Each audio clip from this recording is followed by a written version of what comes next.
নমস্কাৰ, মই ডক্টৰ আবুল হুছেইন, আয়ুৰ্বেদিক চিকিৎসক। আপোনালোকে চাই আছে সম্পূৰ্ণ নিৰাময়। তো আজি মই এই ভিডিঅ'টোত আলোচনা কৰিম যে এজন ল'ৰা বা এজন পুৰুষ মানুহে কেনেকৈ নিজকে এই হস্তমৈথুন বা মাষ্টাৰবেশ্যনৰ পৰা নিজকে দূৰত ৰাখিব পাৰিব। আৰু আমি সকলোৱে কম বেছি পৰিমাণে এই সমস্যাটোৰ সন্মুখীন হৈছোঁ। তো কিছুমান অভিযোগ আহিছে যে তেওঁলোকে অত্যাধিক মাষ্টাৰবেশ্যন বা অত্যাধিক হস্তমৈথুন কৰাৰ ফলত তেওঁলোকে শাৰীৰিক আৰু মানসিকভাৱে ভাগি পৰিছে। গতিকে তেওঁলোকে এই সমস্যাটোৰ পৰা বাচাৰ উপায় কি?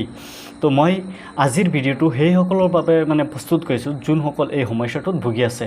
গতিকে মই আশা কৰিছোঁ যাতে যদি আপোনালোকে এই ভিডিঅ'টো চাই তেতিয়াহ'লে নিশ্চয় আপোনালোকে এই সমস্যাটোৰ পৰা হাত সাৰিব পাৰিব। গতিকে ভিডিঅ'টো স্কিপ নকৰি প্ৰথমৰ পৰা শেষলৈকে চাব।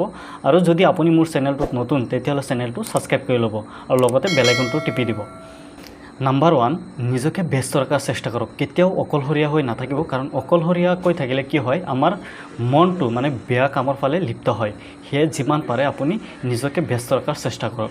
নাম্বাৰ 2, পৰ্ন চিনেমা বা যোনবোৰ ছেক্সুৱেল ভিডিঅ' আছে এইবোৰ ভিডিঅ' চোৱাৰ পৰা নিজকে দূৰত ৰাখক। কাৰণ এইবোৰ চোৱাৰ ফলত কি হয়, আমাৰ শৰীৰটো বা আমাৰ মনটো উত্তেজিত হৈ যায়, যাৰ ফলত আমি অৱশেষত হস্তমৈথুন কৰিবলগীয়া হয়। সেয়ে মই সেইসকলক এই কথাটো কৈছোঁ যোনসকলে এই ছেক্সুৱেল ভিডিঅ'বিলাক চাই বা পৰ্ন ফিল্মবিলাক চাই তেওঁলোকে এইবোৰ চোৱা বন্ধ কৰক। 3 নম্বৰ, যোনসকলে অত্যাধিক পৰিমাণে মাষ্টাৰবেশ্যন কৰে বা হস্তমৈথুন কৰে আৰু তেওঁলোকে কোনো পধ্যেই নিজকে এই কামটোৰ পৰা কণ্ট্ৰল কৰিব পৰা নাই, তেওঁলোকে ৰোজা ৰাখিব পাৰে, ৰোজা নাইবা ফাষ্টিং কৰিব পাৰে।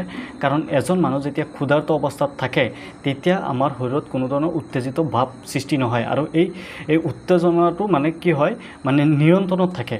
গতিকে মই সেইসকলক ক'ম যোনসকলে এই কামটোৰ পৰা নিজকে বিৰত ৰাখিব পৰা নাই, তেওঁলোকে ৰোজা নাইবা ফাষ্টিং কৰক। 4 নম্বৰ, আপুনি এনেকুৱা কিছুমান বন্ধু চিলেক্ট কৰক যোনবোৰ বন্ধুৱে আপোনাক বেয়া কামত লিপ্ত কৰায় আৰু সেইবোৰ বন্ধু আপুনি আপোনাৰ জীৱনৰ পৰা বাদ দিয়ক বা এইবোৰ বন্ধুৰ পৰা আপুনি দূৰত চলক। আৰু যোনবোৰ বন্ধুৱে আপোনাক ভাল কামৰ আদি দিয়ে, ভাল পৰামৰ্শ দিয়ে, তেওঁলোকৰ লগত চলক। তেওঁলোকৰ লগত চলিলে আপোনাৰ মাইণ্ডটো ফ্ৰেছ থাকিব। 5 নম্বৰ, বেছি ৰাতি উজাগৰে নাথাকিব। কাৰণ বেছি ৰাতি উজাগৰে থাকিলে যে আপোনাৰ মনটো বেয়া কামৰ ফালে গতি কৰিব বা বেয়া কামৰ ফালে মন যাব তেনেকুৱা নহয়। আমাৰ শৰীৰটো সুস্থ ৰখাৰ কাৰণে আমাৰ টোপনিটো খুবেই প্ৰয়োজন। সেয়ে বেছি ৰাতিলৈকে উজাগৰে নাথাকিব। নাম্বাৰ 6, সদায় টেনশ্যন ফ্ৰী অৰ্থাৎ ডিপ্ৰেশ্যন ফ্ৰী থাকিব। কাৰণ আপুনি যদি হতাশাত ভুগি থাকে বা আপুনি যদি ডিপ্ৰেশ্যনত ভুগি থাকে, আপোনাৰ এই বেয়া কামবোৰ কৰাৰ মনোযোগ যাব। সেয়ে আপুনি যিমান পাৰে টেনশ্যন ফ্ৰী থাকক। নাম্বাৰ 7, অবৈধ সম্পৰ্ক বা পৰকীয় প্ৰেম এইবোৰৰ পৰা বিৰত থাকক। কাৰণ এনেকুৱা কিছুমান অভিযোগ আহিছে যে পৰকীয় প্ৰেম কৰি বা ফিজিকেল ৰিলেশ্যনশ্বিপ কৰিছিলে আৰু এতিয়া বৰ্তমান সেই সম্পৰ্কটো নাই, ব্ৰেকআপ হৈছে আৰু নিজকে কণ্ট্ৰল কৰিব নোৱাৰি বৰ্তমান হস্তমৈথুন কৰিবলগীয়া হৈছে। এনেকুৱা কিছুমান অভিযোগ আছে। গতিকে যিসকলে এনেধৰণৰ সমস্যাত ভুগি আছে তেওঁলোকে কেতিয়াও পৰকীয় প্ৰেম বা অবৈধ সম্পৰ্ক নকৰিব। 8 নম্বৰ, ভৱিষ্যতৰ কথা চিন্তা কৰা।